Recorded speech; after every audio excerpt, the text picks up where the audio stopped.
这所监狱每顿都是满汉全席，但他们从来不吃，只因这所监狱从没活人走出来过，进来就等于宣判死刑。可你却主动把自己靠近监狱，甚至还要拖家带口搬进去。然而当监狱长看到你的第一眼，竟被吓得当场尿了裤子。此时监狱内一间豪华套房内，监狱长屁颠屁颠的走到你面前，爷，有人要提审您。闻言你抿了口茶，让他进来吧。多谢爷。很快门外走进来一老一小。小渊，别来无恙啊！老者缓缓开口，那女人上下打量了下你，眼神中露出一丝失望。你就是传说中一人镇山海，万里无追兵的人间修罗陆沉渊，不像吗？你觉得你哪儿像了？若真是会被关在这儿。闻言，你和监狱长以及那名老者相互对视一眼，都不由得哈哈大笑起来。女孩名叫杨雪，是龙国为数不多的女战神。面对这3个人的嘲笑，她眉眼一冷，压低声音开口：“郭老，你们在笑什么？他可不是被抓进来的，而是他自己主动要求进来的。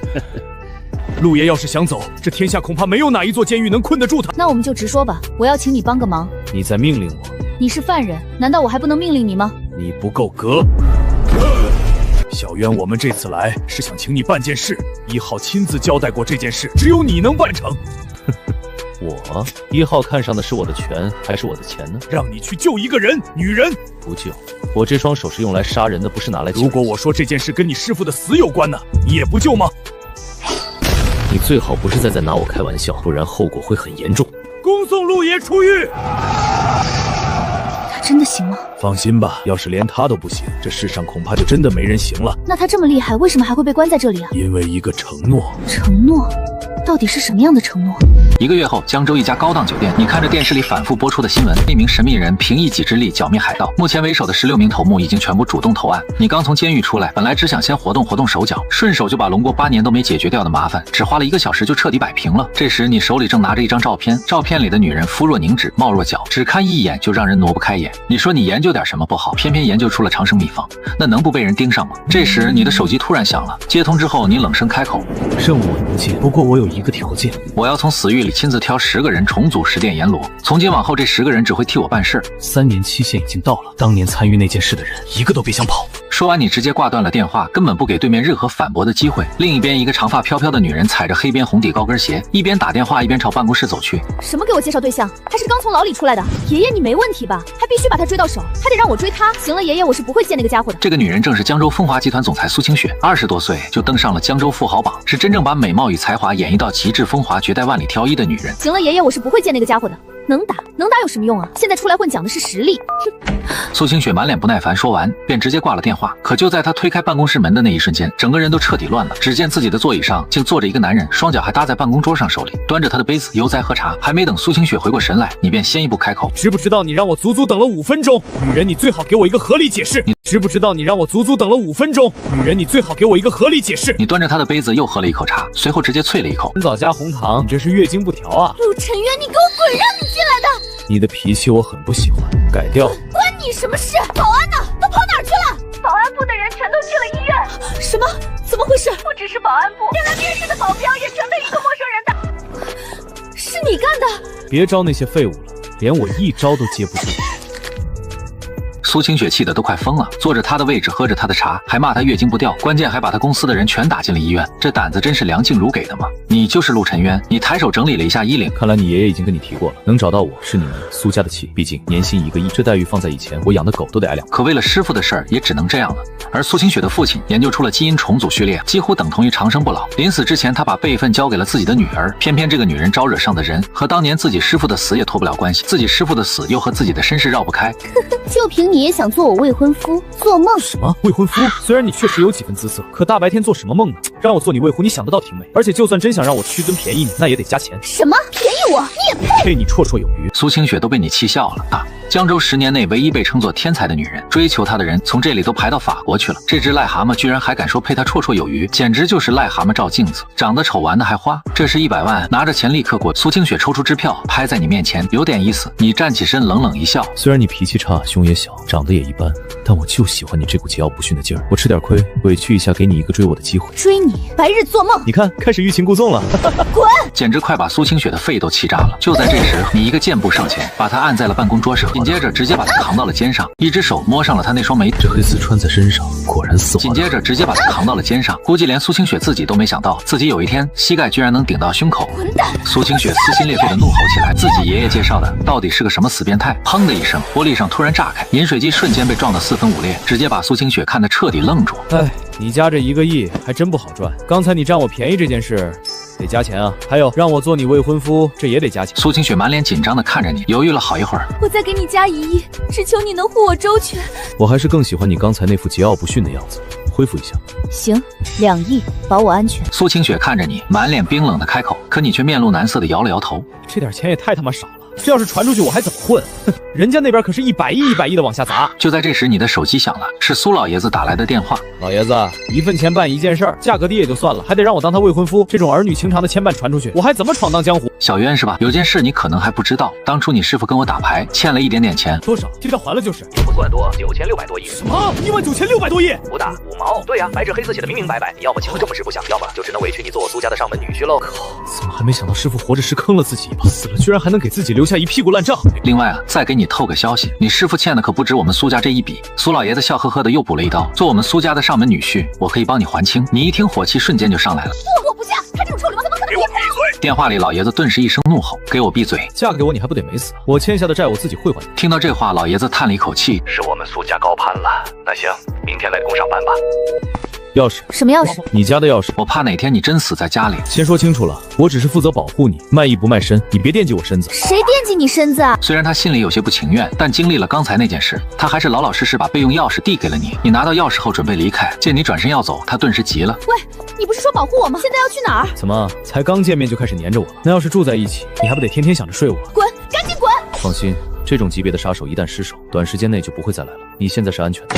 就刚才那个杀手，按你的标准看，连入门都算不上。看来盯上苏清雪的另有其人。离开风华集团后，你打车去了城郊的紫云山，山腰上有一座孤坟。有人说祖坟埋得高，后人就会兴旺，可你师傅却偏偏葬在竹林中的山腰，四周连一根草都不长。走进竹林后，你看到了那座小土包。老头子，我回来了。你跪在地上点燃香火，3拜9叩。师傅临终前说过，3年内别入境，因为那时候的你戾气太重，又心高气傲，3年足够磨一磨心性。师傅，你说我飞龙在天，天必罚之，困我3年，我做到了，可要我安度余生，不再掀起风浪。抱歉，我做不到。有仇不报就不是你的徒弟。你摆好酒菜，又点上香烛，还顺手烧了一副牌。老家伙，虽然你坑了我，可终究也是师徒一场。连着磕了3个头后，你准备离开。突然，坟前的拜台竟突然张开，一个小盒子缓缓升了起来。连着磕了3个头后，你准备离开。突然，坟前的拜台竟突然张开，一个小盒子缓缓升了起来。你脸上的笑容瞬间更浓了，哈哈哈！老头子，我就知道你怎么可能临死前不留点东西给我呢？这么大一个盒子，看来不是武功秘籍，就是绝世珍宝。可当你满心期待的打开盒子，却发现里面装的全是欠条，什么鬼？草全他妈是账单！你翻着那些欠条账单，直接拖了一地。苏家19600多696亿，李家3600亿，柳家7979亿。你他妈到底欠了多少钱？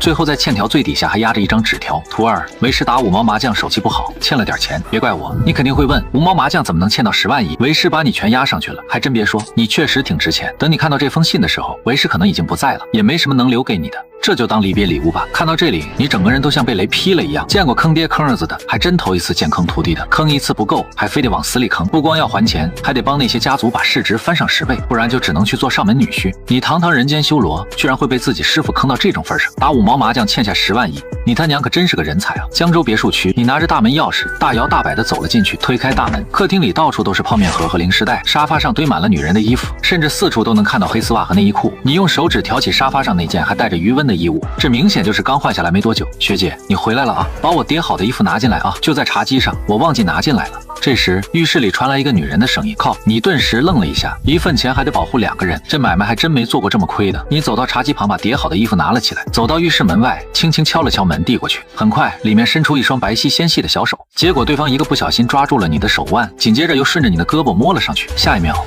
浴室里顿时传来一声尖叫，女人裹着浴巾冲了出来，四目相对了几秒之后，下一秒女人又扯着嗓子尖叫起来：“刘小偷抓流氓啊！我就说我最近挂在阳台的内衣内裤怎么老是不见，你竟然还敢跑到家里来，简直胆大包天！”你心里顿时一阵无语，惦记你，拜托我眼光还没差到这种地步，你比白天那位还会做梦。你满脸无语的开口，可这女孩却还是不依不饶，非要打电话报警，指着刚换下来的衣物继续怒喊，还说自己不是变态，我衣服明明扔在地上，你居然还捡起来闻，死变态！就在这时候，门外忽然响起了指纹解锁的动静。你们这是在干什么？苏清雪站在门口，整个人都看傻了。那个女孩裹着浴巾，死死拽着你的胳膊不撒手，像是生怕你下一秒就跑了。学姐，你总算是回来了，咱们丢丝袜、丢内衣那些东西，肯定都是这个变态偷的。他居然还敢跑到家里。喂，我是很久没碰女人了，但你也不能这么冤枉我，我还没到那么饥不择食的地步。再说了，我喜欢胸大的，你说谁胸小呢？你说谁呢？说女人胸小，这跟说男人不行根本是一个意思。这话简直太让人上头了。他当场就把浴巾往下一扯，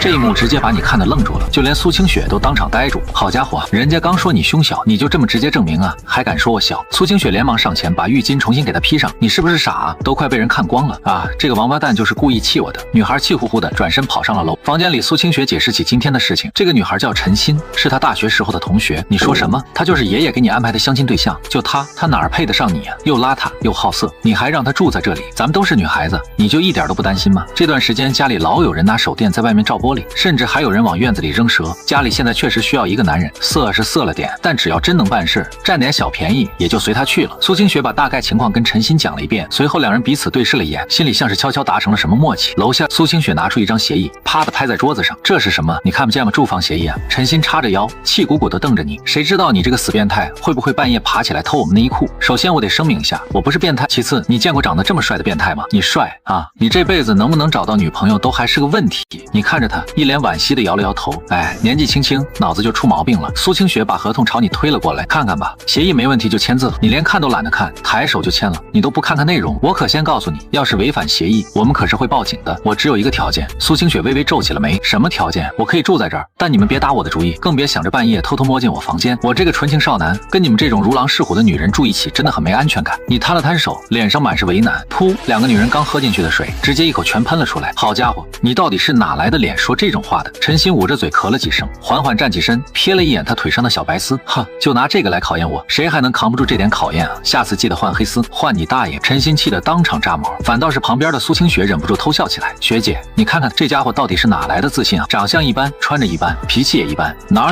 看着都一般，可偏偏就是随时随地透着一股莫名其妙的自信。苏清雪抬手拍了拍他的肩膀，然后从抽屉里拿出了2盒泡面。行了，先吃饭吧，我还得接着处理文件。你扫了一眼那2盒泡面，脸上写满了嫌弃。你们晚上就吃这个？陈欣把东西一把抱进怀里，想吃你自己去买啊。你满脸不屑的摇了摇头，还是算了吧，这种一点质量都没有的日子我可过不了。在牢里要是每天没有4菜1汤，我可是会发脾气的。陈欣立马怼了回来，你说你这么欠，怎么在牢里就没人收拾你呢？你咧嘴一笑，以前也有人像你这么讲过，不过后来他坟头的草都比你高了，他们压根就没把你的话当真。在监狱里再嚣张的人出来也都跟孙子一样，不过这跟你完全不一样，别人进去是接受改造，你进去是专门改造别人的。紧接着厨房里传来了炒菜的声音，你居然真的会做饭？苏清雪惊讶的朝厨房看了过去，陈欣则还在忙着给泡面加蛋加肠。切，他做的东西狗都不吃，香味很快就飘了出来。正低头嗦面条的2个女人顿时愣住了，只见你端着一盘蚝油生菜走了出来，随后又接连端上番茄炒蛋、麻婆豆腐，还有小炒黄牛肉，再配一个小汤。虽然都是些家常菜，却把2个女人馋得直咽口水，手里的泡面一下子就不香了，连咽口水的动静厨房里都能听得一清二楚。你夹了一口菜，坏笑着看向2个女人，要不要来点？切，本小姐就是穷死饿死也绝对不吃你做的菜，谁知道你有没有在菜里下毒，然后再顺手偷我黑丝。这时候你摸出100块，直接放在桌上，拿着干什么？年纪轻轻脑子不好，拿去治治。陈欣气的直接扭头看向苏清雪，学姐，你看他，学姐你在干嘛？只见旁边的苏清雪早就拿起了筷子，已经吃得停不下来了。好吃，你快来尝尝，这家伙的手艺是真不错。我才不要，我刚才都说了，狗才吃。可陈欣嘴硬，连3分钟都没撑住，右手拿筷子，左手拿勺子，疯了一样把菜往自己碗里夹，根本顾不上什么淑女形象。汪汪汪，真香！第2天清晨，吃过饭后，陈欣去了学校，你和苏清雪则一起去了风华集团。半个小时后，风华集团总裁办公室，苏清雪从柜子里拿出一套西装递给你，赶紧换上，然后去上班。别忘了，你还欠着我们苏家19000多亿呢。你却压根没把这1万多亿放在心上，只是摇了摇头，冷冷一笑。行啊，让我当总裁还是什么都行，我敢保证3天之内市值直接翻1倍。你做总裁，那我干什么？去保安部报道吧，刚好那边缺一个保安，白天在公司上班，晚上给我当贴身保镖。啥？听到这话，你整个人都凌乱了。堂堂人间修罗，为了保护一个女人才刚出狱，现在居然还要跑来公司当保安，这事要是传出去，同行不得笑掉大牙吗？你满脸都是不情愿，让我去当保安，不然呢？你冷冷一笑，女人，你以后一定会后悔的，别等到时候哭着求我，给你一个追求我的机会。滚！你也懒得再多说，转身就走出了办公室。你前脚刚走没多久，苏清雪的手机就响了起来。她低头一看，是爷爷打来的电话。等听到你被安排去当保安，电话那头的爷爷声音瞬间拔高：你疯了吗？让他去当保安，他没生气吧？苏清雪眉头顿时皱紧。爷爷他没学历，也没背景，而且还坐过牢，能让他进公司都已经是给您面子了。当保安也挺好，这样的话他还不上钱，就得一直留在我们苏家。我听说你们现在已经住在一起了。爷爷，事情不是你想的那样，我们只是……别解释了，赶紧把他留下来，把孩子生下来，千万别让别人把他抢走了。他只要留在苏家，就能旺咱们3代，这是天大的好事儿，你可千万别不识好歹。说完，老爷子又气冲冲训了几句，这才挂断电话。苏清雪整个人都被弄懵了，他实在想不明白自己爷爷为什么会这么看重这家伙，没钱没势，还坐过牢，怎么搞得像是苏家在巴结你一样？他越琢磨越觉得这事儿不太对。挂掉电话后，他马上又拨出了另一个电话，替我查一个人，我要知道他全部底牌，他开了多少次房，睡过多少个女人，第一次给了谁，所有细节一条都不能漏了。10分钟后，苏清雪的邮箱里收到了一大堆文件，紧跟着电话也打了进来。电话那边的女人声音都在发抖：苏老板，你让我查的到底是什么人啊？听到这话，苏清雪眉头忍不住轻轻皱起。没查到，不是，是查到了。你还记不记得很多年前江州出过一个神童吗？神童？苏清雪拼命回想，脑海里似乎真有这么一道身影。8岁参加高考被帝都清华录取的那个神童。苏清雪猛地惊呼出声：看来你果然还记得。废话，我当然记得，我在神童训练营的奥数比赛里输给了一个乡镇出来的穷孩子，这辈子我都不可能忘。不可能，他怎么会是当年那个天才神童？虽然苏清雪嘴上还在否认，可心里其实已经信了。难怪自己每次在他面前炫耀荣耀时，他总是用那种看傻子一样的眼神看着自己。可他后来好像没去帝都读书。电话那边传来女人疑惑的声音：啊，没去帝都，那他后来去了哪儿？10岁那年，他解开了米国科沃兹留下的史诗级数学难题，震动国际。当年那个光芒万丈的天才就是他，但那次上面把他的名字藏了起来，所以你才不知道。就在苏清雪还想继续追问时，电话另一头忽然传来女人惊恐万分的声音：天啊，苏小姐，你查的到底是什么神仙人物？我电脑一下子就被黑了，他的资料被6重密码封死，我刚点进去，6台电脑就全部死机了，上面显示了什么 SSSS 级机密，你已被纳入监控范围。听到这些，苏清雪也弄不懂5S 机密到底代表什么。官方最高机密明明只有3S，通常 S 级机密对应的都是军界和商界的大人物，又或者是足以威胁国家安全的人。这种人物举手投足之间就能让一个国家彻底瘫痪，可也仅仅只是被定义成 S 级机密。但陆晨渊的保密等级居然高到了世界所有危险评估的最顶端。苏小姐，你那笔钱我不要了，没事千万别找我，有事更别找我。电话那头的女人急得不行啊，你还没讲完呢，这 SSSS 级机密到底是什么意思？他不是才刚出狱吗？苏清雪冲着手机失声惊呼，可对方已经干脆利落的挂了电话，甚至连钱都原路退了回来。这人到底是被吓成什么样了？连上百万的报酬都直接不要了，会不会只是同名同姓？他低着头反复琢磨，可很快又自己否决了。重名的人的确很多，但在江州，像他这种顶级天才绝不可能还有第二个。如果陆晨渊真是传闻里的那个天才，那让他去当保安，不就是对他最大的羞辱吗？这时下楼的电梯里，你刚随手删掉邮箱里上百封邮件，新的几封邮件又滴滴滴的弹了进来，出资200亿美刀，希望能和您见上一面。修罗先生，能不能赏个脸？您好，我们这边是阿联酋酋长办公室，听说您已经出狱，甚至有人开出1000亿1年外加股份，请您去坐镇指导。英吉利皇室也想邀请您出席新任国王的仪式。面对一封接一封扑来的邀请函，你根本删都删不过来。就在这时，手机响了，走出电梯后，你接通了电话。谁啊？电话那头传来一道悦耳又妖娆的声音：尊贵的修罗大人，这么久没见，难道一点都不想人家吗？玫瑰，你一下就听出了这个声音，它就像它的名字那样美得惊心动魄，却偏偏浑身带刺。所有靠近他的男人都会被榨干后再被无情甩开。他最擅长的就是情报，也曾和你合作过几次，可你们从头到尾都没见过面，甚至连他真正长什么样都不清楚。看来修罗大人还没有忘了我。玫瑰笑得格外妩媚，你一点都不客气，少废话，尤其别想着靠那点姿色和我攀交情。是这样，最近欧洲那边局势很不安稳，有人愿意出1000亿美刀，请你去欧洲坐镇1年，这么轻轻松松就把钱赚到手，我都快羡慕死了。1000亿，呵呵，这个价我家狗听了都得甩他几巴掌。还有，我已经找到工作了哦，待遇比这个还高，还凑合。什么工作？门口保安，月薪4000。电话那头的玫瑰直接嗤笑了出来，放着1000亿美刀的大活不接，居然跑去这里当保安。这时候，某座隐秘岛屿上，一个女人正坐在别墅前，左手端着红酒杯，右手攥着手机，气得浑身发抖。敢挂我电话？老娘活这么大还从来没被男人挂过电话。给我去查，我要知道这个号称人间修罗的陆晨渊到底在哪。我倒真想见识见识到底是什么人，竟然能把修罗大人请过去。与此同时，江州保安部里，一群男人穿着大背心，踩着人字拖，正懒洋洋的围着打牌。靠，听说昨天揍咱们那家伙是总裁的亲戚，我怎么听说是未婚夫啊？我听说他们都已经结婚了，孩子都生好几个了。牌桌边顿时七嘴八舌，突然一个光头男猛地一巴掌拍在桌上，管他是谁，昨天老子是没反应过来，他要是还敢来，老子非让他吃不了兜着走。砰！就在这时，保安室的门被人一脚暴力踹开。操他大爷的谁啊！光头男怒气冲冲地骂道。可等他一转过身，脸色瞬间就变了。听说你在找我？你微微低着头，笑眯眯地盯着他。光头男吓得浑身直哆嗦。别哥，我刚才就是闹着玩的，我真的是开玩笑。与此同时，总裁办公室里，苏清雪还沉浸在对你身份的震惊里。她原本以为爷爷找来的是个劳改犯，没想到竟然会是当年天赋惊人的超级天才。让他去做保安，是真的太屈才了吗？叮叮叮！就在这时，电话响了起来，什么药品被查封了？好，我马上赶去仓库。自从他父亲破解了人类基因的秘密，他的公司就再也没有安宁过。车里经常会被人偷偷塞进违禁品，要么就是一批货刚运出去就掉进河里翻车起火，总之没有一天能顺顺利利发货。这2个月来，风华集团一直在持续亏损，那些人分明就是想逼他把成果交出来。虽然苏清雪并不知道父亲留下的到底是什么，又藏在什么地方，可他心里很清楚，这些人的疯狂恰恰说明那东西有多重要。一旦泄露出去，很可能会引发全球动荡。长生技术一旦真的突破，富人掌控技术后，底层人早晚会在某一天彻底爆发矛盾。在江州的一间地下室里，一个中年男人狠狠甩了年轻人一耳光。混账！你不是信誓旦旦说那监听器是最新的，为什么还是被发现了？昨天安插在苏清雪身边的所有监听器全都失效了。年轻人捂着脸缓缓抬起头，他身边有高手。中年男人怒得火冒三丈，一群废物连个女人都拿不下，我再给你们一次机会，要是再失败，你们就都别想活了。苏清雪下楼时本来是想去仓库，却鬼使神差的朝保安室看了一眼，想到昨天你把那群保安全都收拾了一顿，他心里顿时有些发慌，这要是进去不会被揍吧？可等他伸手推门进去，眼前的画面直接把他看愣住。只见一群人全都光着膀子扎着马步，2条腿抖得厉害，却愣是没人敢乱动。你则悠哉的把双脚搭在光头背上，他趴在地上，手里还稳稳端着烟灰缸和茶杯，而你懒洋洋的靠在椅子里，手里翻着杂志，淡淡发号施令。左边第2个俯卧撑20个，那人明明抖个不停，却还是老老实实应下。是不是？你们这是干什么啊？赶紧起来，全都给我起来！苏清雪整个人都懵了，这些保安可都是有真功夫的，一个个身材壮得吓人，什么时候这么憋屈过？他见没人搭理，立刻走过去拽起一个，结果你只是轻轻咳了一声，那人马上又乖乖蹲了回去。直到这一刻，他才彻底明白，就这么短短半个小时，这群保安竟然全都听你的，简直离谱到家了。这要是让他去当总裁，怕不是1天就能把自己顶掉。越往下想，苏清雪越觉得头皮发麻，这家伙到底是什么来头？简直可怕的让人头皮发炸！让他们起来！苏清雪抬手指着你，怒声呵斥：“你才刚来第1天，谁允许你欺负同事的？”你慢悠悠把腿放了下来，嘴角勾起一抹冷笑：“女人，注意你说话的口气，不然你很容易失去我。再说了，谁告诉你我欺负他们了？”苏清雪气得脸都红，脑子里一下想起从前，每次碰上这家伙，自己好像总是占不到便宜。要是这一幕传到员工耳朵里，他还怎么见人？于是他气得猛地跺脚，捶胸顿足的伸手指向你：“谁会稀罕你啊？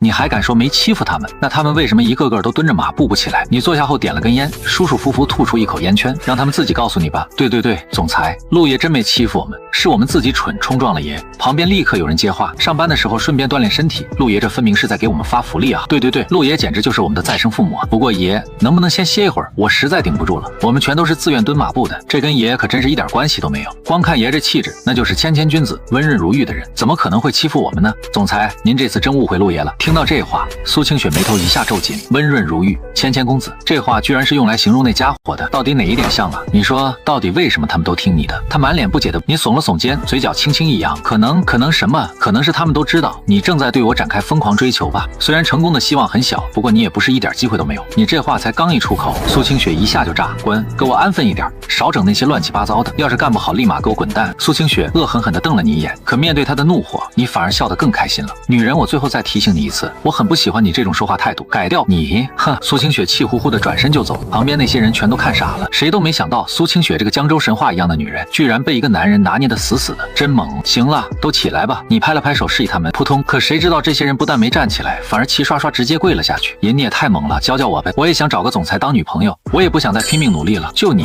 爷那是人中龙凤，你顶多算个人中小虫，就算真给你，你能镇得住吗？你满意的轻轻点了点头。不得不说，现在的人是真会办事儿，不管是在监狱里还是在这里，他们这眼光都准得离谱。只是你堂堂人间修罗，居然收了一群保安当小弟，多少有点不够排面。我这辈子还是第一次见总裁撒娇呢，爷你也给我们传授点经验呗。旁边那个戴眼镜的青年嘿嘿一笑，满脸怀疑。你摊了摊手，脸上带着笑。这女人啊，本来就是水做的，而她偏偏还是汽水，多晃几下把气一放，剩下的不就全是甜了吗？奈奈何哥没文化，闭嘴牛逼走天下。爷，我这辈子就跟你混了。可就在这时候，保安室的门突然被人一脚踹开。妈的，上班时间锁门干什么？老黑，你他妈疯了啊！带着这么多人跪在地上干什么？老黑是保安部的小队长，人长得又高又壮，还黑得发亮，所以大家一直都喊他老黑。走进来的那个男人把自己收拾得油头粉面，梳着大背头，踩着尖头皮鞋，右手插在兜里，一副吊儿郎当的德行。明明穿着一身西装，却压不住那股子痞里痞气，表面西装革履，背地里却净干些不是人的事儿。老黑立刻堆起一脸陪笑：“哎呦，徐哥来了，你们该准备的东西都弄好了吧？”“准备好了，准备好了，大家可都等着徐哥过来呢。”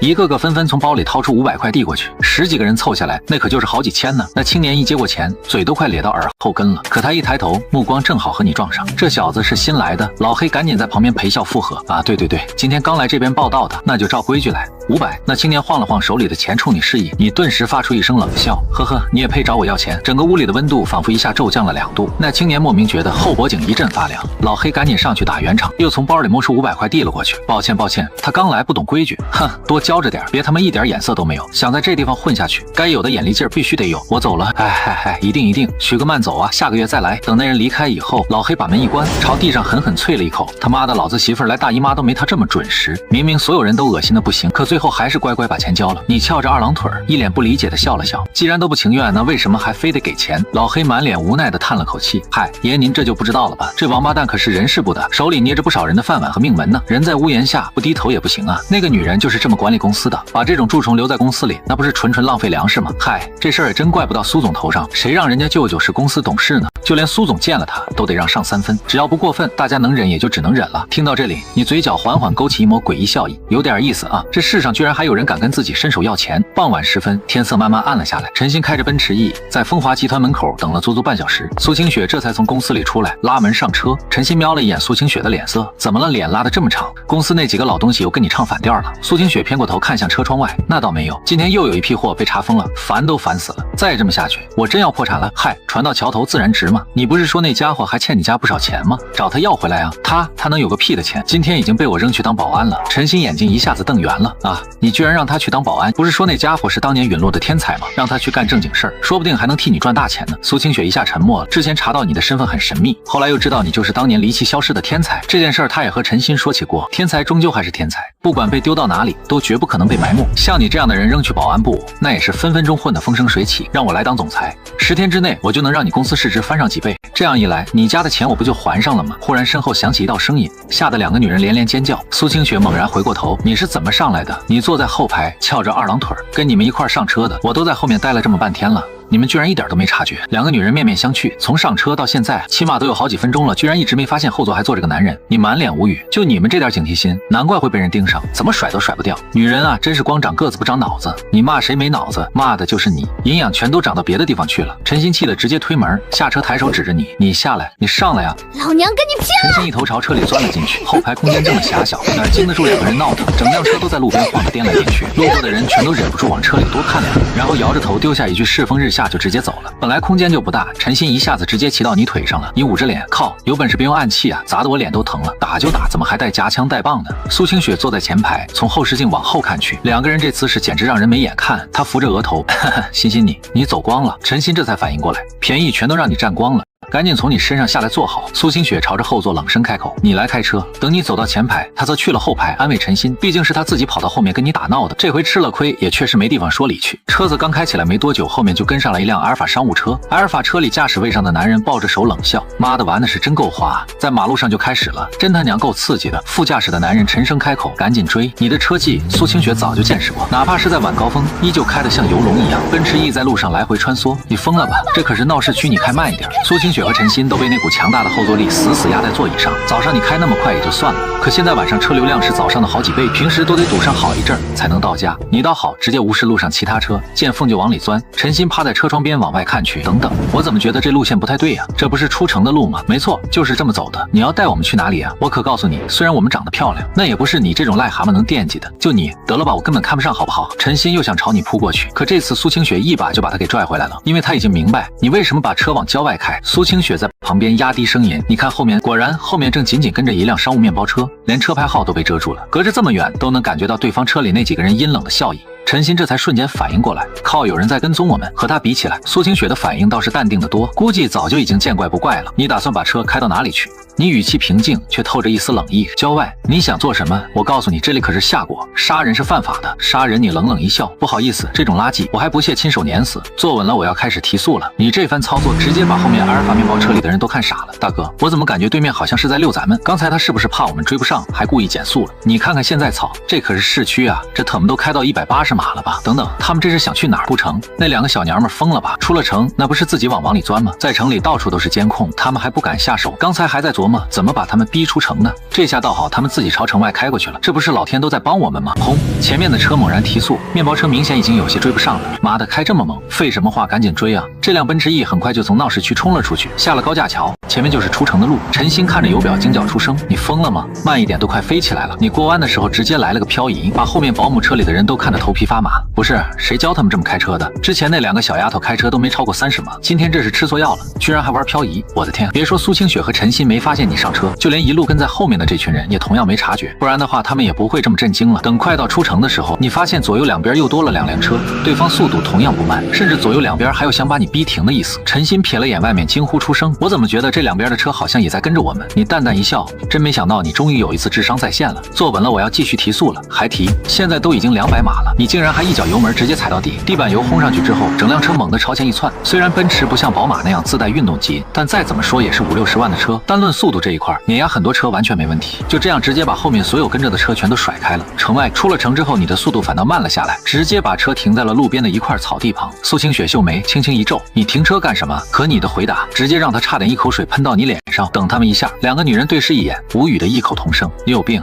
如果帅也是一种病，那我早就病入膏肓了。哦，10分钟后，远处传来一阵汽车轰鸣声，足足被甩开了10分钟。要不是特意停下来等他们，你估计这会儿都已经快到家了。一辆阿尔法面包车，再加上2辆奥迪车一起停了下来。为首的光头男人上下打量了你一番：“好小子，你居然还敢在这儿等着我们？刚才那车就是你开的？”“没错。”你神色淡定的点了点头。这帮人看了你一眼，随即全都哈哈大笑起来。估计也是头一回见到这么嚣张的人，被几辆车的人一路追着，竟然还敢停下来，专门等他们带头的男人冲你竖起大拇指，放声大笑：“你牛逼，你真了不起！都被人追杀了，你居然还敢停下等我们！”可你反手关上车门，低着头轻轻弹了弹手里的烟灰：“呵呵，追杀我不过是在遛狗而已。”你一群人一听这话，脸色一下子全变了，直接掏出了藏在背后的家伙，有刀，有钢管，还有耍双截棍的。苏清雪一看这些人明显来者不善，冲你喊了一声：“打不过就赶紧上车跑啊，非得在这逞什么英雄？”说着他就准备掏出手机报警，可你却只是微微回头看了他一眼，冷笑：“把眼睛都闭上，见血这种事我不想让你们看见。”切，你是怕自己挨打，在我们2个大美女面前丢脸吧？早就告诉过你，吃东西别只顾着往胸上长，也顺便长长脑子。你苏清雪根本没搭理你，拿着手机就开始拨报警电话。可下一秒啊，哐当，外面猛地传来一声巨响。等苏清雪转头看过去的那一瞬间，她整个人当场愣住了。“喂，您好，请问您是要报警吗？”电话那头传来了询问声。可苏清雪看向外面的时候，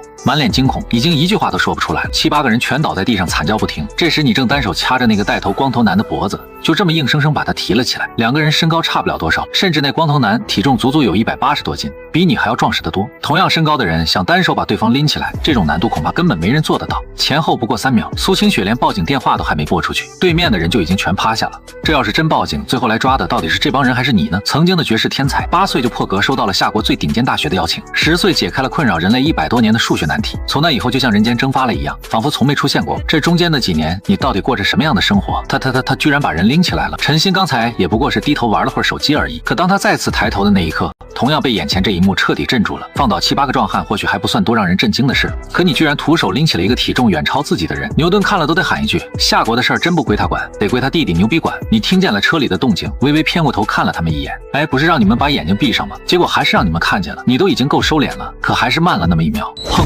手里那180多斤的光头男被你狠狠砸在了地上。光头男满脸惊恐：你到底是什么人？可你只是抬起一只脚踩在了他的胸口上。弱者没资格提问，告诉我背后指使你的人是谁？呵呵，你也太小看我们这一行了。无论生死，我都绝不会供出雇主的身份。你直接杀了我吧！男人说完就把头往旁边一偏，打算就这么彻底摆烂，不再回答你的问题了。你笑眯眯地看着他，嘴角还勾起了一抹坏笑。可以，3年了，你还是第一个在我面前嘴这么硬的人，我挺欣赏你，希望你能一直撑住。那是一种阴冷又诡异的笑。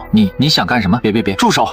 只见你伸出一根手指，朝着他12指长的位置点了一下，一瞬间间，这男人只觉得体内像翻江倒海一样绞痛难忍，疼得当场在地上来回打滚。明明你只是轻轻点了一下小腹，为什么却有种让人生不如死的痛苦？估计这男人还是第一次知道什么叫生不如死。这一刻，他甚至巴不得有人直接杀了他，他恨不得拿刀亲手了结自己，可疼的只能在地上不停翻滚。你一脸坏笑的看着他，全身上下没有一处是硬的，偏偏就嘴最硬。你往前走了2步，吓得这男人冷汗狂冒。我说，我全都说。这一刻，他终于服软了。估计他还以为自己受过专业训练，不管什么折磨都能扛得住，甚至连死的准备都做好了。结果到了你手里，连10秒都没撑过去。男人跪在地上，像捡回一条命似的，大口喘气。是周少让我这么干的。他想拿到苏小姐手里一款抗生素药的专利，说来也确实邪门。他刚把这些事说出口，12指肠立刻就不疼了。你单手摸着下巴琢磨了几秒，哪个周少？周氏集团的大少爷周云飞。这男人咬着牙，很不甘心的开口。想想也正常，他这一出卖金主，也就意味着今后的职业生涯彻底到头了。可跟赚钱和性命比起来，那又算得了什么呢？你朝着他那边慢慢走去，我怎么才能确定你说的都是真的呢？你每往前走一步，这男人心里就跟着猛颤一下。都是真的，我说的句句都是真的，但凡有半句假话，我天打雷劈。这男人哆哆嗦嗦的开口，轰然一声，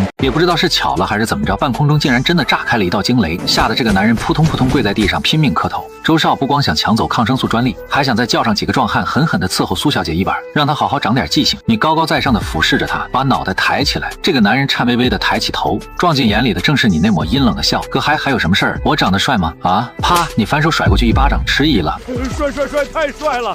您简直就是我这辈子见过最帅的人。啪！又是反手一巴掌抽过去。这个男人彻底被打懵了。你呵呵一笑，太虚伪了。这个男人顿时一呆，那就是一点都不帅。啪！反手又甩了一耳光。你语气平静地笑了笑。我这辈子最烦不老实的人。直到这时候，这个男人才彻底明白，你压根儿就是在拿他寻开心。几巴掌下去，就把这个男人抽得鼻青脸肿。男人满脸无奈地叹了口气：“哥，你想打就打呗，何必找这么多借口？”奔驰车里的2个女人也全都看傻了。陈鑫看到这一幕，忍不住摇了摇头。果然啊，这种流氓就得让更无赖的人来治。苏清雪也只能尴尬地笑了笑。这家伙折腾人的花样还真不少。没过多久，等你回来，刚坐进这辆奔驰车里，那帮人就慌慌张张赶紧开车溜了。这也就是在夏国，这要是搁在国外，这帮人在你手里还能挣扎一下，那都得算祖坟冒青烟了。苏清雪望着你轻声开口：“我看你和那些人聊了半天，都问了些什么？”语气里也明显带着几分着急。陈鑫在旁边忍不住冷哼一声：“切，他能问出来个什么？那我要是真问出来了呢？”轰！你一脚油门直接踩到底，车子像脱缰的野马一样继续朝市中心冲去。一路上你也把自己知道的事情全都说了出来。周云飞王八蛋明着抢不成，现在竟然开始玩阴招了。那个专利我死都不可能给他。这么看来，苏清雪和周云飞的确是有些过节。一方面是因为合作的事，另一方面就是周云飞一直死缠烂打的追他，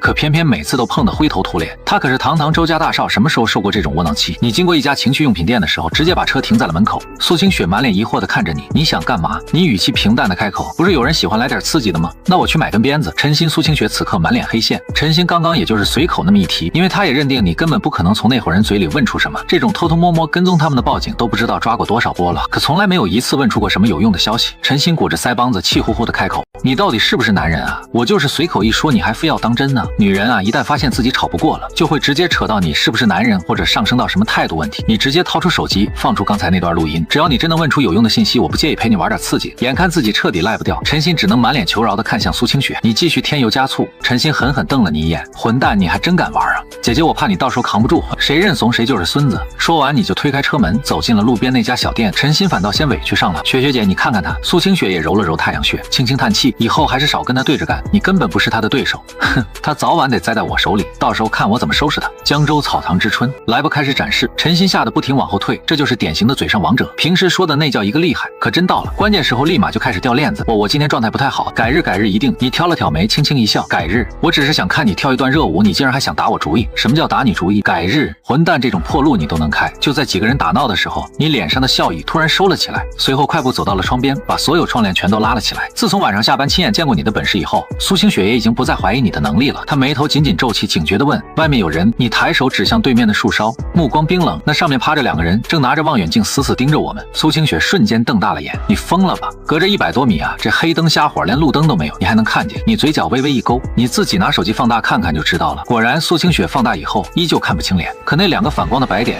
却像黑夜里的2只眼睛，死死盯着这边。一股寒意顺着苏清雪的后背直往上爬。在你没来之前，谁知道他们在家里已经被偷看了多久？请了那么多私家侦探都查不到半点线索，可你才来了2天。背后的人就已经坐不住了。你到底是什么人？他声音都在发颤。你淡淡看了他一眼，一个刚从牢里出来的人，你不是早就查过我吗？什么都没查到。你转过头冷冷一笑，那一抹寒意瞬间让他打了个哆嗦。平时你总是一副吊儿郎当的样子，可这一刻他却莫名有种被你彻底拿捏住的错觉。你摊了摊手，露出一抹若无其事的笑，说真的，你们苏家是我职业生涯里唯一亏本的买卖。苏清雪呼吸猛地一紧，所以当年在江州神秘消失的那个天才，真的是你？你到底是因为什么进的监狱？你最不喜欢别人提起过去，可这一次你却没有发火，只是搂住他的脖子，贴近他耳边低低一笑。当你开始对一个男人好奇的时候，你可就得小心了，80%是已经喜欢上他了。胡说，怎么可能？已经很不错了。你撑了2天，比一般女人强多了。我没有，你别乱说。正僵着的时候，陈鑫从楼上下来了。学姐，你的脸怎么这么红？与此同时，江州某栋大厦顶楼，一只水杯啪的一声摔得粉碎。周云飞破口大骂：一群废物！这么多人居然被一个人打得爬都爬不起来，到嘴的鸭子都能让你们给放飞了。他眼里满是狠厉的光。他想要的根本不是什么长生秘诀，而是风华集团独有的抗癌抗生素技术。10个亿，他想直接买下专利，结果苏清雪想都没想就拒绝了。整个江州只有风华掌握这项技术，哪怕穷到山穷水尽，只要有这东西，风华就还能翻身。少爷，这是刚拍到的最新照片，照片里你正出现在苏清雪家里，还有你们靠近耳语的那个瞬间，看上去格外亲密。周云飞的脸色一下子就黑了。这个人是谁？已经查过了，刚从牢里出来，现在在风华集团当保安。什么？周云飞一把夺过资料，只扫了一眼就当场暴怒。苏清雪这个臭女人，我砸了那么多钱都追不到，她居然给了一个坐过牢的，这就是打我的脸。旁边的小弟阴恻恻补了一句，好像还是他主动倒追的。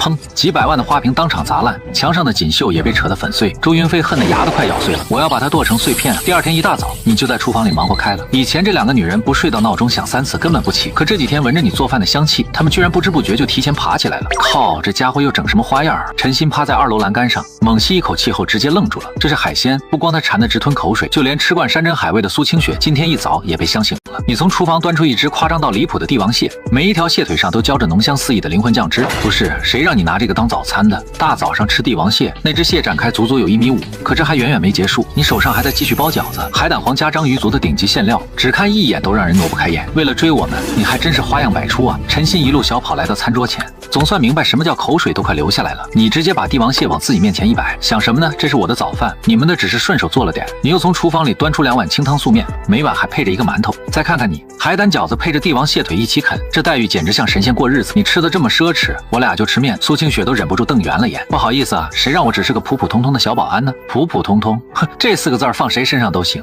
偏偏就是不适合你。光这一只帝王蟹都顶得上他公司几个保安几个月工资了。他一个集团总裁，吃的居然还没他好，这也太打击人了。你真确定自己只是个普通小保安？怎么感觉你比我还有钱？现在坐牢还发工资？你愣了一下，抬手挠头笑了笑，被你看出来了，确实有那么一点，勉勉强强够过日子。陈鑫瞬间瞪大了眼，我就知道在哪儿，我也想进去。你还真没骗人，在死狱那3年，你确实什么都没做，可钱却自己往账户里冲，有典狱长赚来的，也有犯人打来的，还有各国领导汇过来的。你虽然人关在里面，却照样能遥控外面的局势。真正的顶级大佬从来不靠后，都是在幕后直接出手。苏清雪盯着你桌上那只巨型帝王蟹，眼神酸得像灌了柠檬汁。你是不是有点太张扬了？网上不是有个梗吗？老板开破车，实习生却开 A6，第2天立马就得卷铺盖走人。这就是职场里的潜规则，比老板还牛，你多少收着点，不是牛排就是羊肉。现在又整帝王啊，这还不算低调。我回国才几天，这已经是我吃的最差的一顿了。我在牢里吃的都比这个强。2个女人同时安静了，她们齐刷刷翻了个白眼。你不吹能死吗？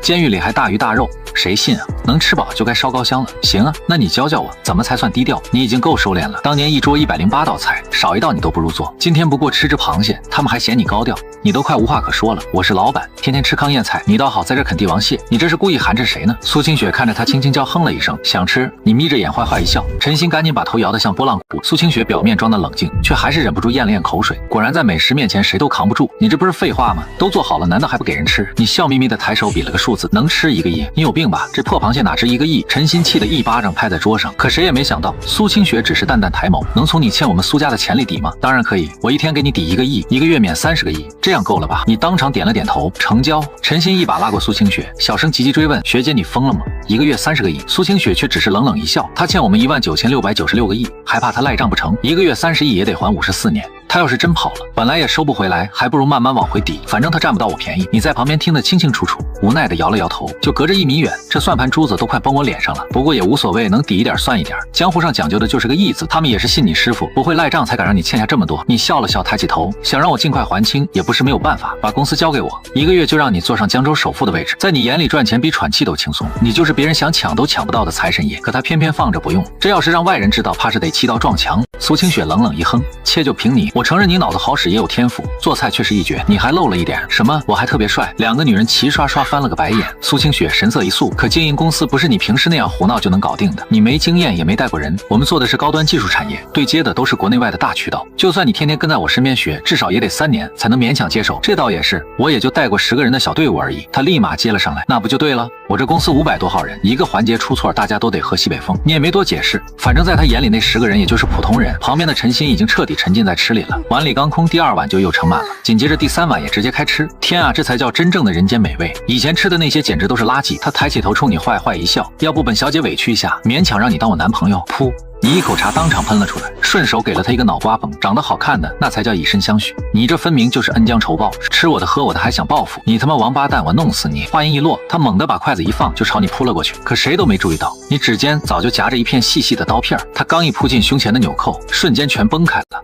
那画面差点让你当场流鼻血啊！混蛋，不许看！你和陈鑫闹了半天，他不但一点便宜没占到，反而被你从上到下看了个遍，最后还是苏清雪过来拉架，你们才算停下。混蛋，这次先放过你，下次看我怎么收拾死你！陈鑫被苏清雪拽着往外走，嘴里却还是不肯停。你咧嘴一笑，求你快点弄死我，千万别因为我太帅就舍不得下手。来呀来呀！陈鑫气得一句话都说不出来，直到快迟到了才只能作罢。就在这个时候，苏清雪的手机突然响了，她刚接通几秒，脸色就变了。行，我马上过去。事情很急，可车偏偏又坏了。她眉头紧紧皱起，要不我送你去公司吧？你站在旁边淡淡开口，你靠2条腿送，那边不是有车吗？你抬手指向保安亭旁那辆蒙着厚灰的旧摩托。苏清雪一脸无语，我骑这玩意儿去公司，那不得被人笑掉大牙？随你啊，反正我迟到顶多也就扣200块而已，我都欠下10万个亿了，根本不在意。可你要是迟到了，董事会那帮老东西怕是得当场炸了吧？真可恶，这家伙居然把公司的情况摸得清清楚楚。可眼下时间实在太赶，他也只能去借那辆摩托。门卫倒是答应得很痛快，报警我。你回头冲他一笑，凭什么？别想趁机占我便宜，你不过就是个保镖，多少人做梦都盼着这种待遇，你居然还不识好歹。你手上一拧油门，又猛地一插，苏清雪一下子撞你背上，2只手本能地环住了你的腰。他刚想松手，你又猛地往前一窜，他瞬间抱你抱得更紧，想死啊你！赶紧开，得嘞！摩托顿时像离弦的箭，10分钟就冲到了离公司1公里的路口。破旧生锈的老摩托载着个绝美女人，路边的司机一个个全都看红了眼，在红灯前缓缓停住。旁边一辆宝马X6慢慢降下车窗，一个青年摘下墨镜，视线直直扫了过来。我操兄弟，你这也太行了吧！这妹子哪儿弄来的啊？怎么追到手的？教教我呗！他边比划边很客气地递来一根烟。泡妹子真不是有钱就够了，那得靠天赋。你抬手摆了摆拒绝，抱歉，我只抽我自己的，别的烟抽着辣嗓子。切，你这牛吹得挺猛啊！有好东西就得拿出来分享。这样吧，你开个班，我跪着学。这青年满脸冷笑，语气里全是讥讽。虽说他开着100多万的宝马X6，身边女人也不缺，可跟苏清雪这样的比起来，根本不是一个级别。有些女人真不是光靠钱就能搞定，你还差得远。你冷冷地扫了他一眼，青年顿时急了，怎么着？要多少你直接开价？看这架势，他多半把你当成那种10分钟就能把陌生女人聊到主动开房的顶级高手。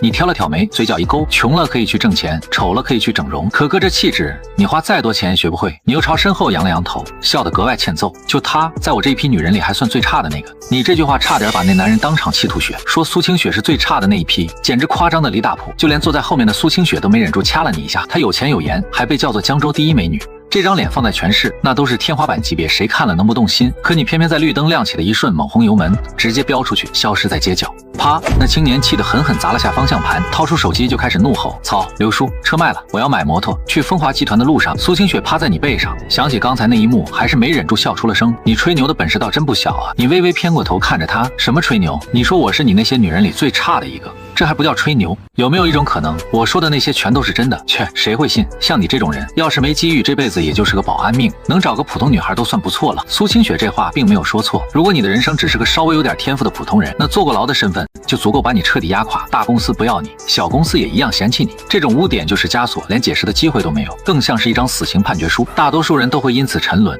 最后只能在路边摆摊卖烤串混日子。只有极少数人遇上贵人，能把天赋展现出来，才有机会翻身。而你居然敢说她只是你最差的女人，还真是什么都敢讲啊！以至于下车的时候，苏清雪都没忘记狠狠掐你一把，迟到扣你200工资。我操！咱俩一起迟到，凭啥只扣我？我是老板扣我自己的钱，你觉得像话吗？你话还没出口，他的手机就响，接通的瞬间，他脸色骤然一变，拔腿就往公司里冲。显然这回事情闹大了，你也懒得再管那200块的事儿，径直朝保安室走去。爷，刚上班你就迟到了。老黑咧嘴坏笑，刚刚看你和总裁一块过来，你俩不会住一起了吧？哎，他非要这样，我也没招，拒绝女人的意志那可是违法的。靠，真牛逼啊！正说着，忽然看到不少人接连往公司里走，你吐出一口烟，随意扫了一眼，公司出事儿了。老黑立刻压低了声音，股市崩盘了，周氏集团砸了大笔资金，这时候一旦通过，他们就成了风华最大的股东，到时候咱们总裁等于就是给周家打工。哟，你懂得还挺多啊，电视上学的。股市结构一变，就是最容易接管的时候，只要一通过，就会融资稀释股权。事实也的确就是这样，周氏一直盯着风华手里的抗癌专利，苏清雪宁死都没打算卖，最近股票跌得特别惨，这里面多半少不了周氏集团在背后使。今天这场董事会恐怕早就已经一边倒了。果然9点多的时候，一大群西装革履的人陆续走了出来，一个个戴着墨镜，谈笑间嚣张的不行，哈哈哈！那蠢女人居然敢拒绝周少，真是活得不耐烦了。等着看吧，早晚她得乖乖躺到周少床上，风情万种的求着周少给她融资，不然这公司马上就得破产，哈哈哈哈！风华集团的会议室里，几乎所有股东都站到了一边，全都围着苏清雪逼她让位。她死死攥着那几项抗癌专利，不肯接受任何外部投资，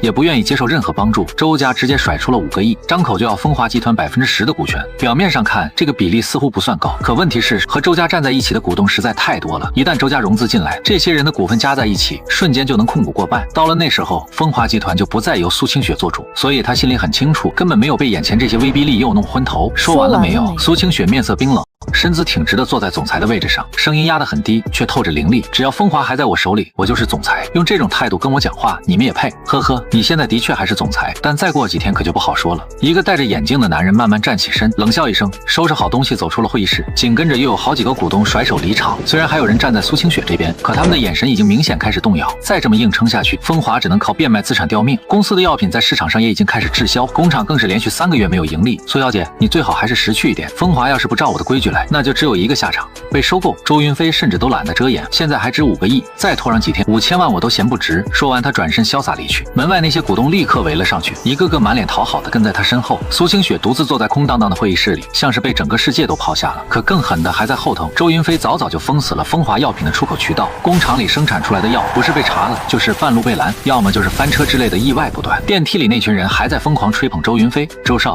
再过不了多久，风华可就是您的了。苏清雪撑不了几天，到时候还不是得乖乖爬上您的床伺候。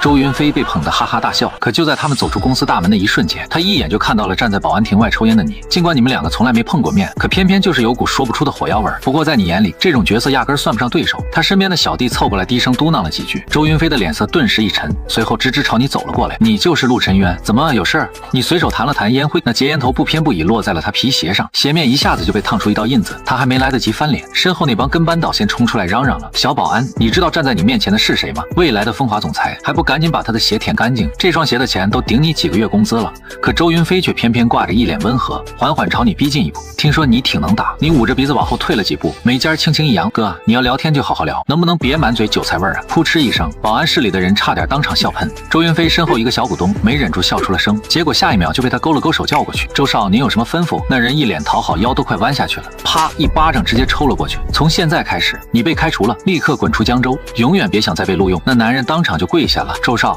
我真不是故意的，您就饶我这一次吧。滚！这话才刚落下，2名壮汉就直接冲了上来，一句废话都没有，拎着那小股东像拖破麻袋一样拖走了。周云飞不紧不慢整理了一下衣领，然后重新转身看向你，我挺欣赏你的，我们周氏集团一向最讲包容，你在这破地方1个月才4000，你要是跟我1个月我给你4万5，怎么样？你微微眯起眼，唇角勾出一抹坏笑，这么一听好像是挺不错。哼，那还用说？周云飞笑得越发得意，跟着我周家才算有前途，何必为了一个女人把时间耗在这儿？别跟钱过不去，你觉得呢？他眼里满是志在必得的傲气，可你只是冷冷一笑，就这4万5也不怎么样啊，我凭什么去你那儿？什么？周云飞呼吸都顿了一下，像是一下被人硬塞了一嘴苍蝇。你一个穷保安，1年下来都未必赚得到4万5吧？跟着我1个月你就能拿到，1年就能按揭买一套房。别给脸不要脸，我是看你有点能耐，才愿意给你这个机会，不是钱不够，是你不够格。你说什么？我不够格？周围的人顿时全都哄笑起来。堂堂周氏集团的大少爷，居然被你说成不行。周云飞走上前，伸手拍了拍你的肩膀，脸上全是赤裸裸的威胁。兄弟啊，别为了一个女人把前途赔进去，这家公司很快就得姓周，有些女人不是你能碰的，小心有命看没命享。不好意思，我对她没兴趣，是她一直缠着我。众人都以为他这是认怂了，才故意这么讲。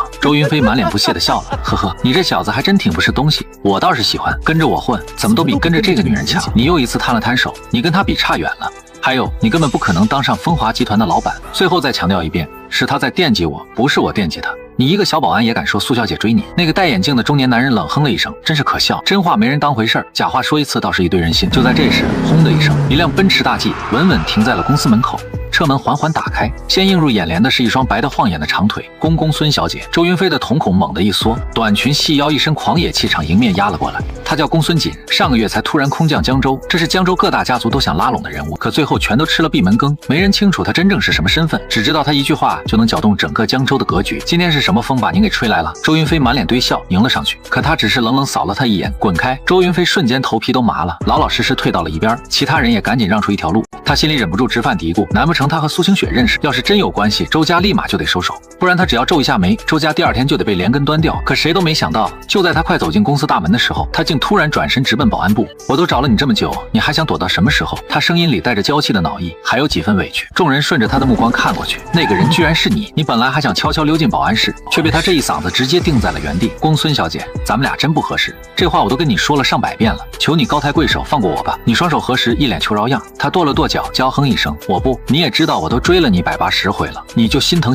我，跟我在一起吧。我们真的不合适，没关系，我可以变成你喜欢的样子。这一幕直接把在场所有人都批懵了。公孙小姐了，那可是连江州市长见了都得弯腰的人物。周家在江州已经够牛了吧，100亿级集团，本地顶尖财阀，可在他们面前捏死周家就跟踩死蚂蚁一样容易。可就是这样的大人物，竟然在追一个保安，而且还追了上百次，甚至用近乎哀求的语气求你点头。对别人他是高冷御姐，半点面子都不给，可一到你面前，他简直就是标准舔狗。周云飞彻底傻了，难道苏清雪真的是一直在追你？他明明早就查过，你就是个小保安，顶多也就是脑子灵光点，稍微有点本事，但绝不可能是什么背景通天的大人物。你摊开手，满脸都是无奈。姑奶奶，你能不能别缠着我了？我对你真没感觉。换成别人听到这种话，早就扭头走了。可他偏偏笑眯眯的又凑了过来，没感情那就慢慢培养呗，反正我最不缺的就是时间。那个公孙小姐，您是不是认错人了？他真的就是个臭保安啊！周云飞压低声音提醒，啪，下一秒他的脸上就挨了一巴掌。你们周家算什么东西，也配在这里插嘴？果然，他的高冷从来都是给别人的。或许是觉得堵在公司门口不太合适，他走到你耳边小声嘀咕了几句，嘴角还勾起一抹风情十足的坏笑。我去车里等你，你快点来哦！奔驰大 G 轰的一声窜了出去。周云飞他们还是没缓过劲儿，一个小保安居然认识连市长都得忌惮3分的公孙小姐。江州军部顶层办公室，一个老者早就泡好茶，恭恭敬敬等着了。他时不时看一眼时间，又瞄一眼手机，直到走廊里响起脚步声，吱呀，门被推开之后，公孙锦带着你迈步走了进来。您就是那个被称作人间修罗的陆先生。老者上下打量着你，尴尬的笑了笑，比传闻里还要年轻还要帅啊，真是英雄出少年。一个头发花白的老者站在你面前，却像个晚辈一样满是恭敬和崇拜。公孙锦站在旁边，眼里都快冒星星了，看看自己这眼光，看看自己挑中的这个男人多猛啊！你神色淡淡的坐下，把脚直接搭在茶几上，说正事吧。这种吹捧的话我一天能听800遍。一路上你和公孙锦还有说有笑，可面对这个老者，你瞬间就切回了上位者的气场，因为你心里很清楚，女人图的是你的脸，可这些人图的是你的钱权，甚至还想图你的命。老者干一笑，把一杯茶推了过来。听闻最近死狱一次，放出了10个犯人，那几个人不是财阀巨头，就是顶级杀手，再不然就是某个地区曾经的管理者。陆先生，这10个人提前出狱和你有关系吗？死狱每放出一个人，都足够让各国神经再绷紧1分，可这一次不是1个，是整整10个，再加上您就是11个。从死狱建立至今，被放出来的犯人总数都没超过11个，可偏偏这1个月全出来了。夏国各部门高层全都把神经绷到了极点，因为这帮人只要随便动一动，就足够让世界上多个地区陷入动荡。你缓缓吐出一口气，点上一根烟，声音冷得发沉，是我让放的。我要重建十殿阎罗，你也可以把它叫做石老。从今天开始，这10个人的钱命权全都归我管。你微微眯起眼，那陆先生，您这次来江州是有什么特别的任务吗？你轻轻弹了弹烟灰，嘴角缓缓勾起一抹冷笑。你的级别太低，有些事儿知道了，对你反而没好处。是。老者连忙弯下腰，满脸恭敬的开口：您初来江州，要是有任何不适应或者需要，尽管吩咐。要是有人冲撞了您，还请您高抬贵手，千万别跟那些人一般计较。你收回目光，既然你已经见过我了，那就去警告他们，别在我面前撒野，不然我一旦动怒，明白？我一定立刻通知下去。那明面上我该怎么称呼你？你可以亲切一点，叫我活阎王。我很享受把别人生死攥在手里的感觉。你微微抬起右手，冷冷一笑，他那只右手的食指上正戴着一枚黑色戒指，那枚戒指正是石老会的标志。老者心头猛地一震，你之所以被列为5S 级危险人物，就是因为当年带着10殿阎罗，差点把整个欧洲都打穿。可3年前你入狱之后，10殿阎罗彻底销声匿迹，如今你又整出了一个石老会，阵容比之前还狠，经济、医疗、杀手、楼市、金融，甚至还有某片地区的高级领导者，这10个人的生死全都攥在你手中。老者根本不敢继续细想，他犹豫片刻后还是点头答应。是，另外我还给您安排了一个助手，江州的一切事情您都可以吩咐他去办。随着一阵拍手声，一个年轻帅气的小伙走了进来。长官好，0527前来报道，很高兴为您效劳。你高兴的太早了，下去吧。空气一下子凝固了，就算是安插眼线，那也得配个长腿黑丝的大美女才像样吧。自古英雄都难过美人关，这点道理都不懂。老者摆摆手，示意青年退下。要是不满意，我可以重新换人。你随手指向旁边的公孙姐，不用换了，就她。不行，老者连忙摆手，公孙小姐另有安排，我再重新给您找个人。在你眼里，公孙锦出身大家族，不可能轻易被人拿捏，也还算得上值得信任。最关键的是，她还是个大美女，就算天天跟在身边看着也顺眼。可老者担心的却是另一件事，你一个人就足以惊动整个夏国，要是再和公孙锦联手成事，那就更加无法掌控了。你低头把玩着打火机，声音冷得像刀子一样。提醒你一下，我是在通知你，不是在和你商量。可这样不合规矩。老者满脸尴尬的陪着笑。你站起身来，目光压得他头皮发麻。我的规矩就是规矩。老者顿时哑口无言，只能把目光转向公孙锦。结果一看，好家伙，他眼睛都亮起来了，恨不得立马就行。好吧，既然公孙小姐没有意见，那你就对接陆先生，满足他的一切需求。话音刚落，公孙锦直接蹦了起来。没问题，他所有需求都由我来负责，包括那方面我也能全权负责。让你跟着我，你倒好，占了便宜还卖起乖来了。你一脸无语的看着他，他俏皮的吐了吐舌头，略，人家就是过过嘴瘾嘛。事情交代完后，你转身离开。公孙锦像个小尾巴一样一路跟着，嘴里叭叭说个不停。刚才你也太帅了，居然怼着他一句都不敢顶回来。你回头瞥了他一眼，送我回公司，我还没下班上班，你居然真在风华集团当保安。我还以为那个人是在乱说，想到之前去风华找你时，周云飞一口一个臭保安，他压根就没相信过。毕竟你身家那么吓人，哪里还需要靠一份保安工作？看着他那副满脸不敢相信的样子，你摊了摊手笑了笑，怎么嫌我这职业丢脸？不是，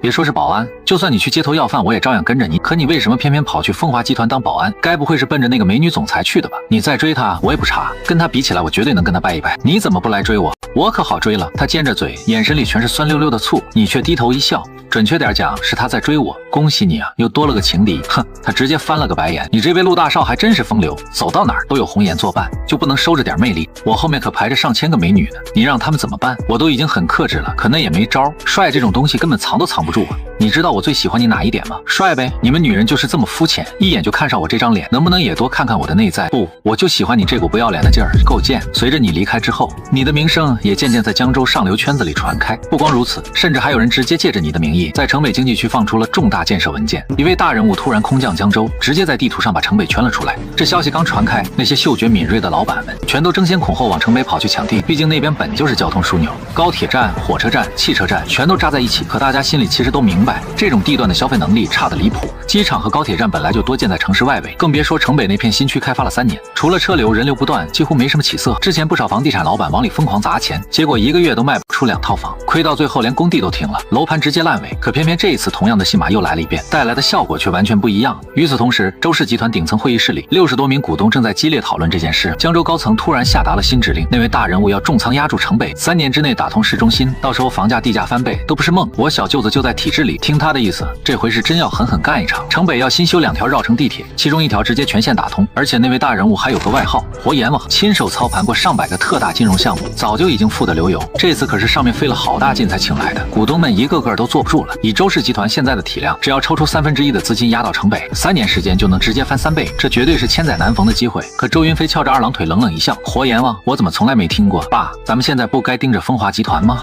那个城北计划都推了3年了，一点动静都没有，把钱投进去不就是往水里扔吗？上手的中年男人沉着脸反驳，你知道什么？想做大事就不能被儿女情长绊住脚。风华集团的抗生素确实很关键，但也犯不着为了一个女人把家底全砸进去。他说这话是明显压着火，为了狠狠干风华集团一把。这段时间周家已经砸进去了10个亿，都快比风华整家公司还值钱了。可苏清雪宁愿死死攥着专利，10个亿都不肯卖。在他看来，儿子简直就是个冤大头。会议室的电视里正在播江州新闻，城北项目又一次被重点点名，60多位股东瞬间全都看准了方向，城北必须压。而这时候，江州富人别墅区里，你拎着食材刚把门打开，就看见沙发上盘腿坐着2位美女，手里一人抱着1桶泡面，正盯着电视上的新闻。你皱了皱眉，我才挽回来这么一会儿，你们就先吃上了，这么迫不及待。苏清雪转头看向你，眼神冰冷。听说你上班的时候跟一个女人走了，你先听我解释，她其实是……可苏清雪直接一抬手打断，我没工夫听你那些风流事，上班旷工罚款500，直接从工资里扣。苏清雪扬着下巴，目光发冷，你一挑眉，直接笑了。女人，你这格局就不能放大一点？她直接翻了个白眼，切，格局能值几个钱？要是你真欠着我们苏家的钱，那才好呢。你嘴角微微一勾，没错啊，确实是真的。我说的是那种能真真切切看见的钱。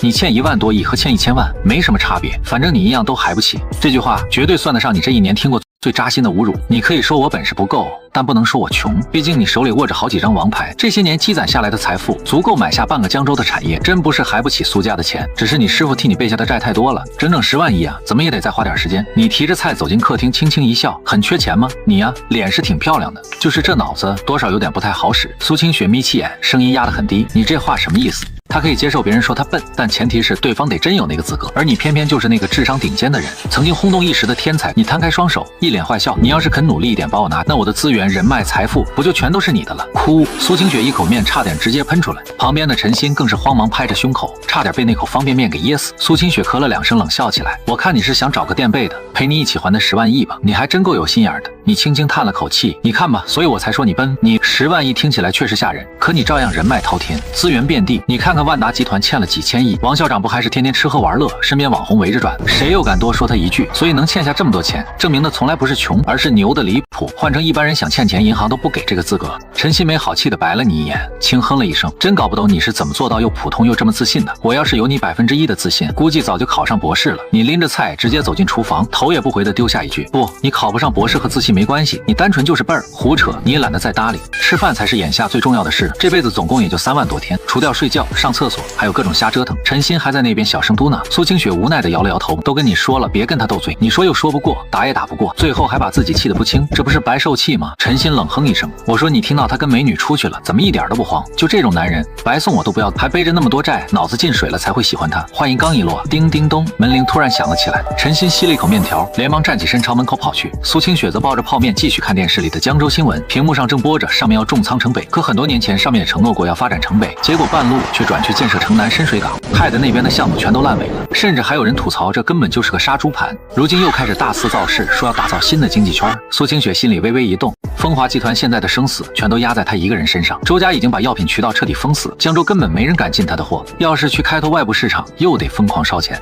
如果城北这次真的会暴涨，趁着地价还低先拿几块地，或许真能翻盘。可要这又是一个杀猪盘，那他这次就真的再也翻不了身了。他盯着新闻里那条大人物空降的消息，低声嘀咕起来：这人到底是什么来头？真的靠得住吗？门外陈鑫把门一打开，原本还以为是物业的人，结果当场就愣住了。Hello， 我来找陆晨渊，我一路跟着他找到这儿的。清脆的声音随之传来，是公孙锦。他一身学院风穿搭，高高扎起的马尾上还系着黑色蝴蝶结，满满都是青春感。可脚下偏偏踩着巴黎世家，看着也就20出头，元气十足。陈鑫一见到这么漂亮的美女，心里顿时冒出鲜花插在牛粪上的感觉。该不会这妹子一路跟到这栋别墅，就误以为这房子是她的吧？对，8成就是这样。你是来找她的？对呀，她在吗？公孙锦嘴角含笑。陈鑫有些尴尬的笑了笑，在。不过美女，这房子真不是她。我知道啊，我还叫过她去我那边住，可她不肯呢。那你知道她欠了很多钱吗？知道啊，不就是欠了点钱吗？我替她还了也没事。陈鑫整个人都僵住了，脑子里嗡嗡直响，还真有这种女人。他没忍住继续追问：不是，你到底看上她什么了啊？她根本配不上你啊！陈鑫满脸无语的开口：姐妹，你可千万别恋爱脑啊！恋爱脑连丧尸都嫌弃。可他只是笑眯眯的丢下一句：他长得帅啊！看这女人一副死不回头的样子，陈鑫已经懒得再劝，摆了摆手，直接朝屋里喊：2分钟后你系着围裙，一边擦手一边出来。你怎么又跑来了？不是跟你讲过没事别找我，有事更别找我吗？公孙锦站在门口轻轻一笑：想你了呗。听得苏清雪和陈鑫都一阵反胃，这年头长得这么好看还带恋爱脑的女人真不多见了。你把门关上。陈鑫立马沉下脸：你情敌都找上门了，你还有心思吃？苏清雪抬眼就是一个白眼：什么情敌？我跟他根本半点关系都没有，他爱去找谁就找谁，我才懒得管。你傻呀，他要是真跟了别的女人，那欠你们苏家的钱还能还吗？到时候可就是人财两空。胡扯，我怎么可能喜欢他？真当我还是小女孩啊？还会喜欢那种叛逆少年？比起这个，我更想知道那位大人物到底是。门外，你关上门后忍不住开口：找我干嘛？哎呀，人家就是想你了吗？公孙锦左右扫了一眼，见四周没人，整个人直接贴了上来，你心里明镜似的。他刚刚那些腻歪的话，分明就是故意说给苏清雪他们听的。这女人那点小心思，你早就看透了。而且公孙锦也没那么闲，不可能只是为了见你就专门跑一趟，他肯定还有别的事。于是你轻轻叹了口气，直接说正事，别总想着占我便宜。想你当然是最重要的，别的都是小事情。不过确实有件事得通知你一下。说着，公孙锦递来一份文件，你接过来一看，满脸都是疑惑。城北项目发布会，给我看这个做什么？上面打着你的名义，在城北拿了好几块地，现在正准备招商呢。不得不说，你这面面子是真的管用，消息才刚放出去，就有上百家企业抢着签约，你眉头一下就皱紧了。什么用我的名义？更夸张的是，2号地和3号地都已经开始投标出售，卖给谁几乎全看你一句话。高层只想让城北尽快发展起来，至于最后是谁把它做起来，他们根本不在乎。表面看着像是送了你几块地，可你心里却一点都不痛快，总觉得自己像是被人拿去做文章了。我什么时候答应他们拿我的名头去招商了？那老头这算盘珠子都快崩到我脸上了。公孙锦微微一怔，白送几块地，这不是好事吗？你抬起眼看向渐渐暗下去的夜空，淡淡笑了笑，看起来像是赚了，但那些被引来的企业给江州财政带来的收益，一分都落不到我手里。更别说活阎王在江州的消息一旦传出去，你觉得那些想报仇的人会不会找上门？他一下子就反应了过来，你拿到手的是个风险远远大过利益的烫手山芋，可恶，竟然敢算计到你头上，我绝对饶不了他。公孙锦满脸义愤填膺，气得跺了跺脚，算了，蚊子腿再小那也是肉，白捡来的就别太挑了。最近手里很缺钱吗？听说你欠了点债。你点了点头，对啊，这不是在当保安还债吗？要是还不上，还得去给人当上门女婿。公孙锦眉心轻轻一蹙，直接从包里掏出一张银行卡拍进你手里，这张卡你随便刷，我替你还，就算要吃软饭，那也得吃我的。不是，你都不问问我到底欠了多少？且这张卡能透支30亿，不够的话我还有别的卡。你无奈的摊了摊手，这是我的欠条。说着，你从包里掏出一大叠欠条递给他，你这是在怀疑我的实力？你可以说老娘本事不够，但你不能看不起我，穷，你知道吗？公孙锦一把就把这一叠欠条接了过去，结果打开之后，欠条长得直接拖到了地上，一瞬间他的脸色就慢慢变了。你是在逗我吧？确实也不算多，全部加起来也就10万亿。噗！公孙锦差点一口气没提上来，10万亿，这是砸锅卖铁都凑不出来的数字。他默默把银行卡收了回去，嘴角都在抽。要不你先去当上门女婿，等我凑够10万亿再来把你赎回来。行了，回去吧。你摆摆手笑了笑，这就开始赶我走了。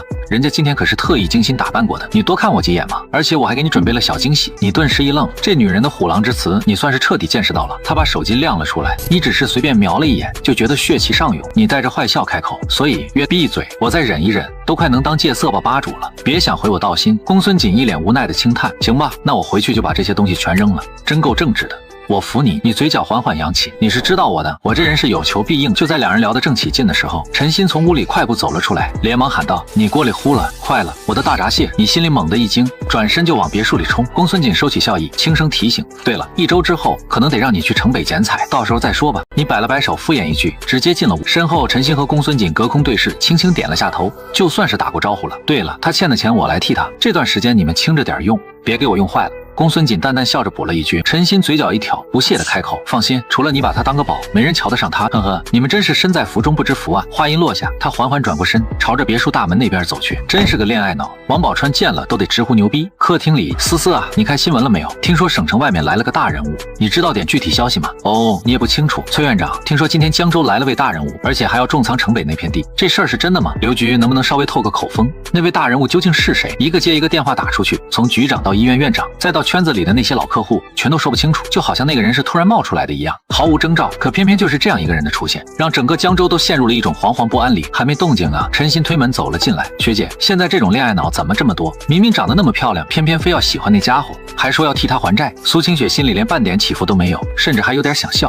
去，这家伙欠苏家的钱真要还，怕是得从盘古开天还到银河爆炸，更别说他欠的哪指苏家这一笔，分明就是小姑娘太年轻不懂事，等她回过味来就知道自己有多傻。哈哈，难怪你一点都不慌，原来是把她拿捏死了。死丫头别瞎说，我和她只是雇佣关系，她欠了苏家钱，所以才留在这里。陈鑫却挑了挑眉提醒，可你有没有想过，那张欠条未必真有法律效力，而且那5毛钱一局的麻将怎么可能输到1万多亿？这陆晨渊要是真耍赖，苏家不管打官司还是走别的办法都没用。可偏偏面对这天价账单，陆晨渊连眼都不眨一下就直接认下了。无耻归无耻，可光是这点担当就甩了太多男人一大截。哗啦一声，厨房门被推开，你端着7、8盘菜接连走了出来。不是吧，你一个人吃8盘菜？陈鑫盯着满桌色香味俱全的菜，眼里全都是酸意。你一个人吃怎么了？这叫生活态度，哪像你们天天随便糊弄一口。陈鑫气得端着泡面冷声讥讽，谁稀罕，不就是点吃的？可话刚落下，你就把盖子揭开，那股香味像刀子一样直劈鼻腔。他忍不住咽了口口水，果然下一秒他就放下泡面冲了过来，要不我帮你吃点，不然多浪费啊。你没吭声，陈鑫刚伸手过去想拿一只大闸蟹，